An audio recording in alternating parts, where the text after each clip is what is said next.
We're live from New Delhi. You're watching DD India, India's voice to the world. I'm Lipakshi Khurana, coming up in the next 30 minutes.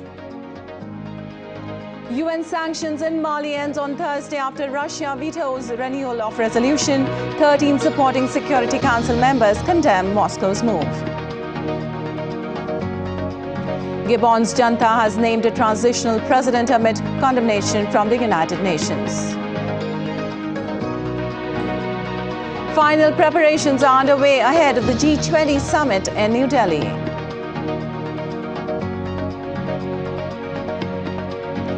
And a major upset at the US Open with Tsitsipas crashing out.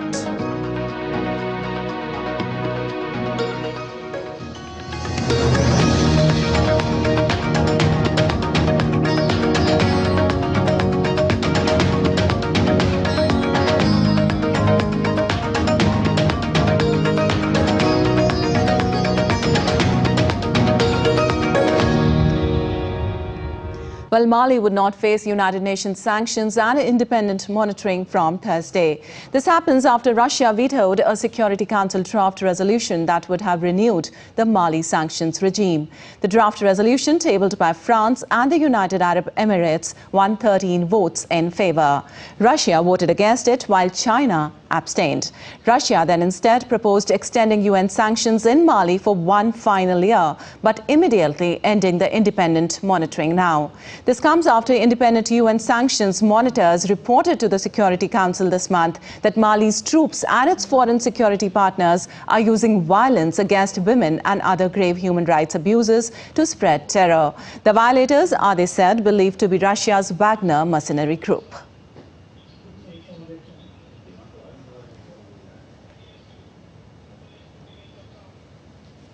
We are convinced that the adoption by the Council in this, which flouts Mali President Ibrahim Boubacar's desire to get rid of the sanctions regime, will just undermine the sanctions regime, and it will not help the Malian peace process. It would just further antagonize the parties.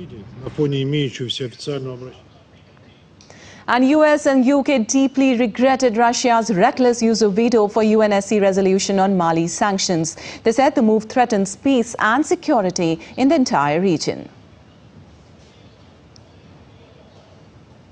The United Kingdom deeply regrets Russia's reckless use of the veto. This will reduce the Council's oversight and engagement on Mali's peace process at a critical juncture. And the Central African nation of Gabon has named a transitional leader in the wake of Wednesday's coup. With leader Brice Oligui Nguema, who formerly served as the head of the Presidential Guard, now claiming power, President Ali Bongo has been put under house arrest, sending this message from his residence.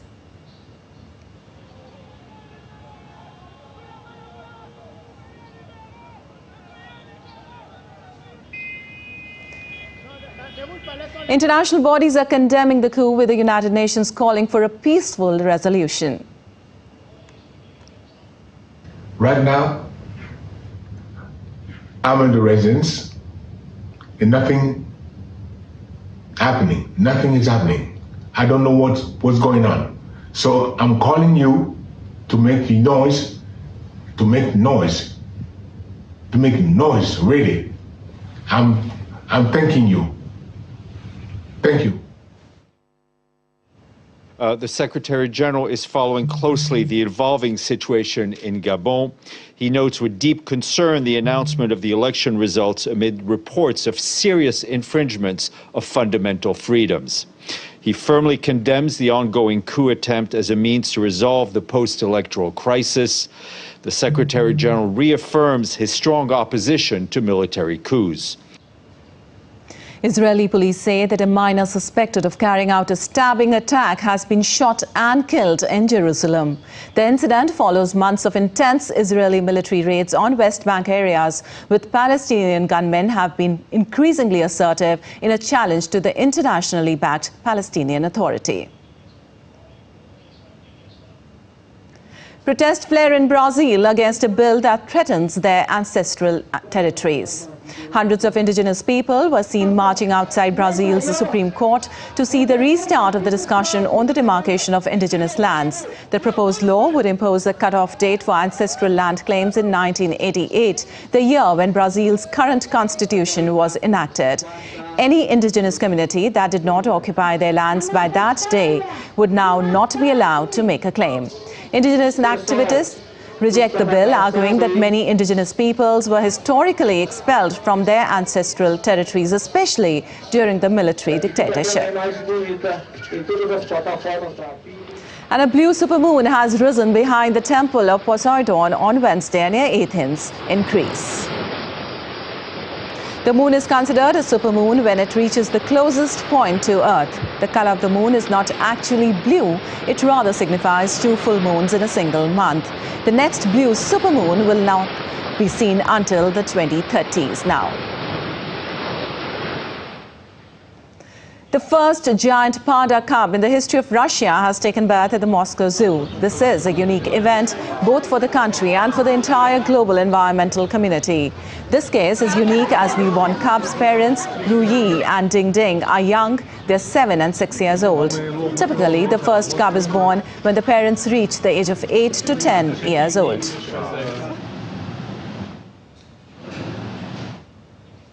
And still to come on this edition of DD India Live. Parts of Florida underwater in the wake of tropical storm Idalia.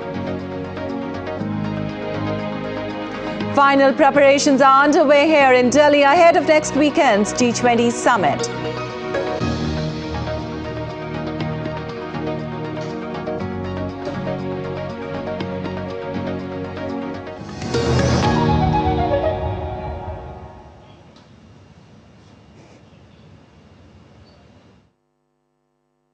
Salam India. Namaste India. Namaskar Bharata.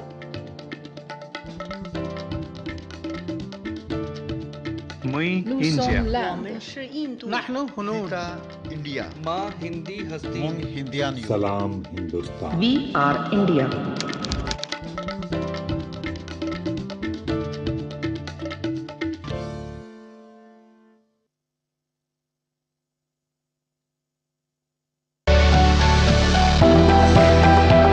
Turning crisis into opportunity, transforming ideas into action, stories of real change, tales of sustainable solution.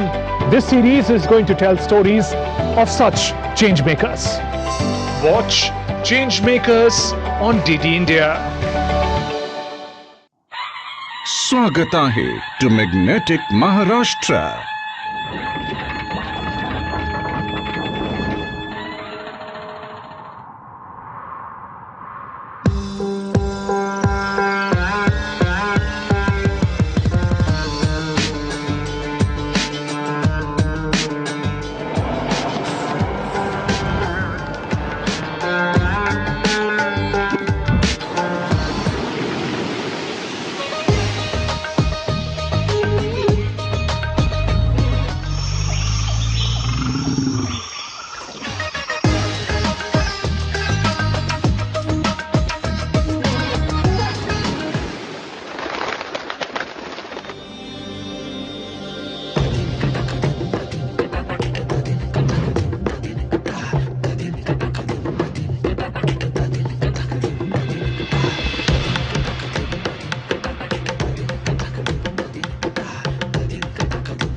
Come share in the richness of Maharashtra as one family, united by the collective vision of building a better tomorrow.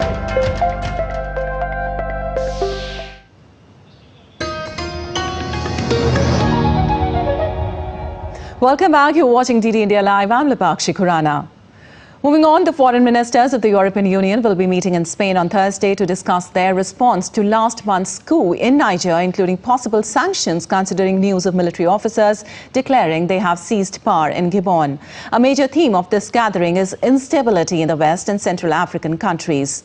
Hossoumi Moussoudo, Niger's foreign minister, and Omar Touré, the head of the Commission of West Africa's main regional bloc, ECOWAS, will attend the talks. The EU defence ministers will hold a news conference and after informal talks in Spain. Prior to this, EU Foreign Policy Chief Josep Borrell has said that the European Union is moving ahead with the legal groundwork to impose sanctions on members of a junta that seized power in Niger last month. And Ukrainian President Volodymyr Zelensky has called for a review of corrupt decisions made by medical commissions for military conscriptions. Zelensky said a number of medical exemptions from military service granted in some regions had increased tenfold, adding to it that law enforcement documented instances of officials receiving bribes worth thousands of dollars.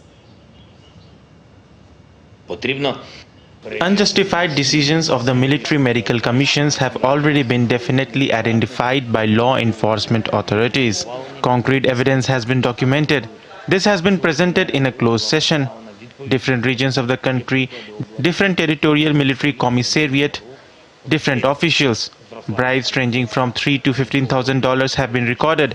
They will be held accountable. As investigation is still underway into the death of Wagner chief, Kremlin says they are pursuing premeditated villainous act as one line of inquiry in the investigation. Wagner chief Yevgeny Prigozhin was among the 10 people killed when their plane crashed last week. The crash came exactly 2 months after Prigozhin led to an armed insurrection against the Russian president.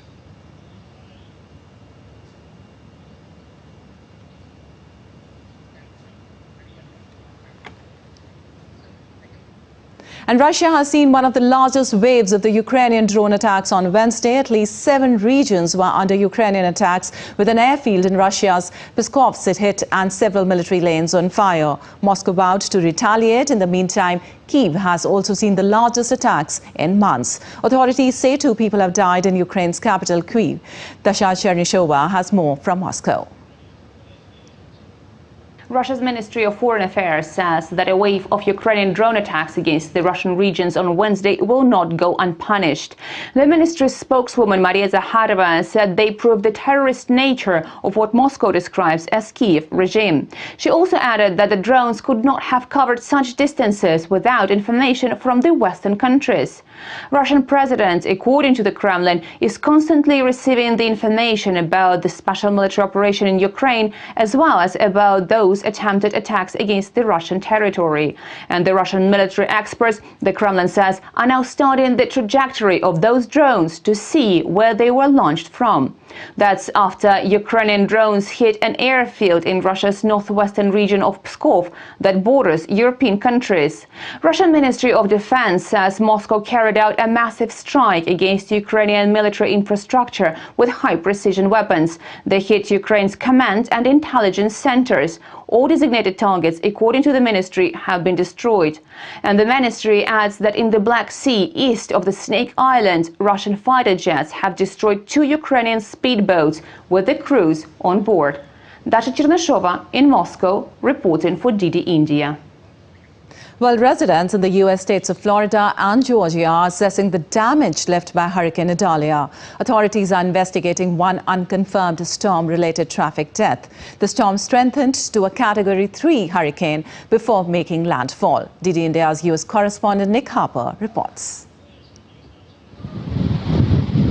The full force of Hurricane Idalia lashes the Gulf Coast of Florida, turning streets into rivers, swamping cities, cutting off communities. Idalia smashed into the Big Bend region of the state, bringing wind speeds of more than 200 kilometers an hour, and more troublingly, storm surges 5 meters high. That level of storm surge is life-threatening. Do not go outside in the midst of this storm. If it's calm where you are, it may be because you are in the eye of the storm, and those conditions will change very, very quickly. So wherever you are, hunker down and don't take anything for granted here. This is a very, very powerful storm. The hurricane knocked out power for around 500,000 people as howling winds hurled seawater inland. Idalia is the first hurricane to hit this part of the state. But Florida is no stranger to some of the strongest storms that hit North America every year. Last September, Category 5 Hurricane Ian made landfall in southwest Florida, killing 149 people and wreaking more than $110 billion in damage. If there's anything the states need right now, I'm ready to mobilize that support of what they need. I don't think anybody can deny the impact of the climate crisis anymore. Officials deployed hundreds of rescue teams and emergency crews to the state ahead of the storm, but it's likely to be days before life returns to normal. The US government has promised extra assistance to the millions of people hit by the hurricane. But the real cost of the storm to people and properties won't become clear for some time to come, as Idalia makes its way up the east coast through Georgia and into South and North Carolina. Nick Harper in Washington, reporting for DD India. Well, with 23 movies contending for the Golden Lion, the 80th Venice Film Festival kicked off on Wednesday at Venice Lido. About 19 fiction films and documentaries, 2 television series and a short film are playing out of competition. The festival runs till the 9th of September. The festival opened with the premiere of Italian World War II drama Comandante, directed by Edoardo De Angelis. The opening ceremony of the Venice Film Festival paid tribute to Italian filmmaker Liliana Cavani's career. 90-year-old Cavani was honored with the festival's Golden Lion Lifetime Achievement Award, with the filmmaker urging the event to pay more attention to women's contributions to cinema.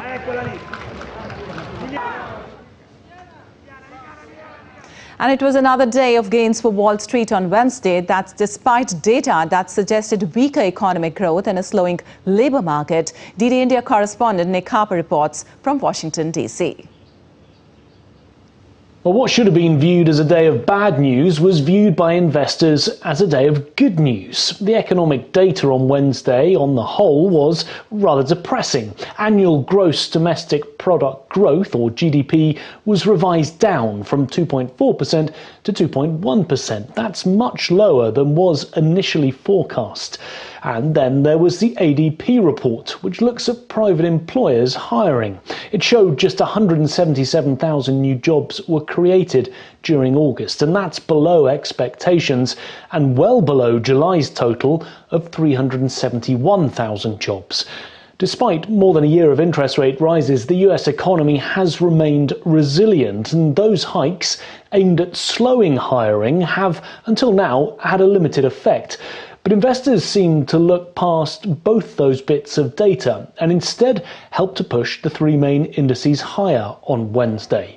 Part of that may be because this data will give the Federal Reserve pause when it meets in a few weeks' time and weighs up whether to institute another interest rate hike, something that the markets are hoping won't happen.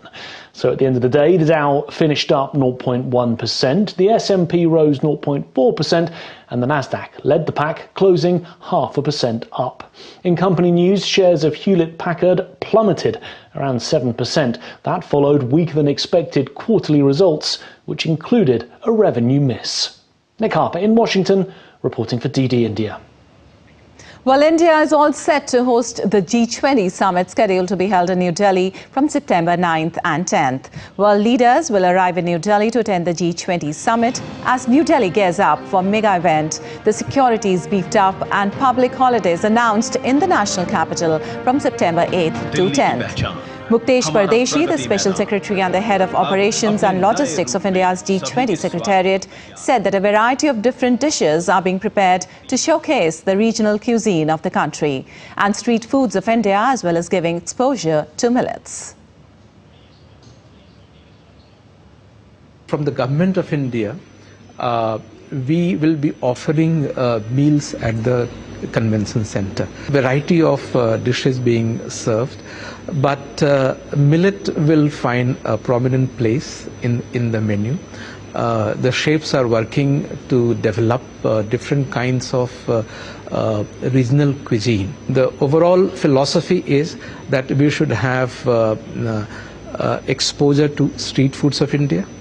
We should have exposure to millets, and we should, the delegates should also experience different regional cuisines of India. And speaking about the preparations for upcoming G20 Summit, Muktesh Pardeshi's Special Secretary and the Head of Operations and Logistics of India's G20 Secretariat said India will highlight the democratic traditions, street food, artistic splendor for G20 delegates.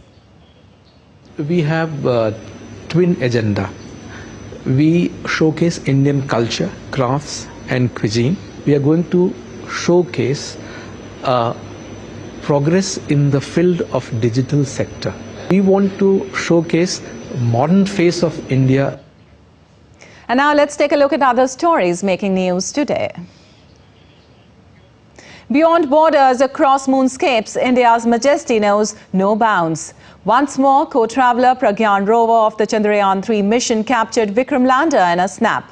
Indian Space Research Organisation said the iconic snap was taken on Wednesday around 11 a.m. IST from about 15 m.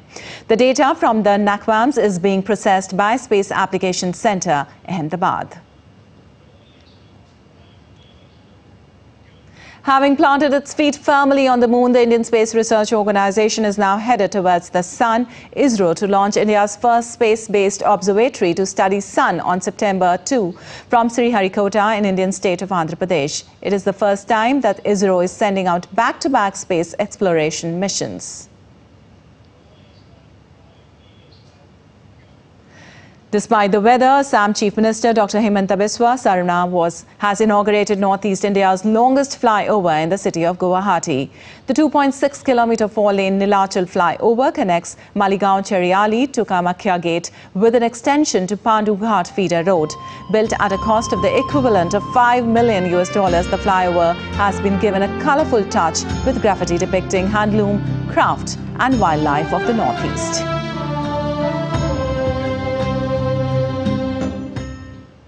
And in sports, in the US Open now, Greek 7th seed Stefanos Tsitsipas crashed out of the US Open after suffering a shocking upset by world number 128 Swiss Dominic Stricker. Stricker secured the biggest win of his career with a thrilling 7-5, 6-7, 6-7, 7-6, 6-3 win. The loss marked another early US Open exit for Tsitsipas after falling in the first round last year. Tsitsipas had a chance to serve for the match while leading 5-3 in the fourth set, but Stricker stepped up with a break en route to forcing a decider where he consolidated a 3-0 lead that sent him on his way. Playing in his first US Open main draw, world number 128 Stricker used a massive serve, booming forehand and solid net play during a grueling 4-hour encounter in which he broke the Australian Open finalist 6 times for his first top 10 win. And Novak Djokovic cruised past Spain's Bernabeu Zapata Miralles 6-4, 6-1, 6-1 in the second round of the US Open on Wednesday as he continues his hunt for a 24th Grand Slam title.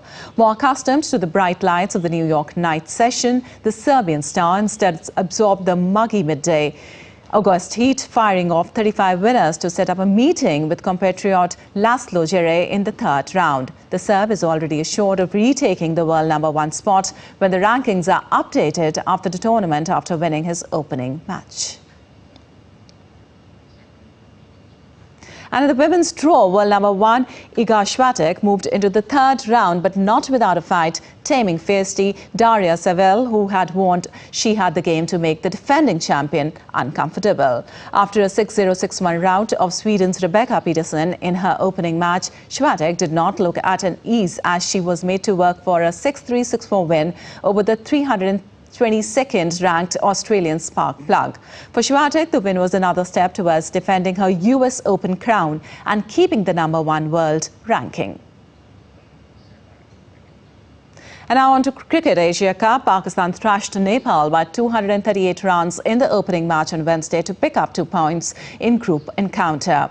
Babar Azam led from the front as he smashed 151 runs and his 19th ODI ton.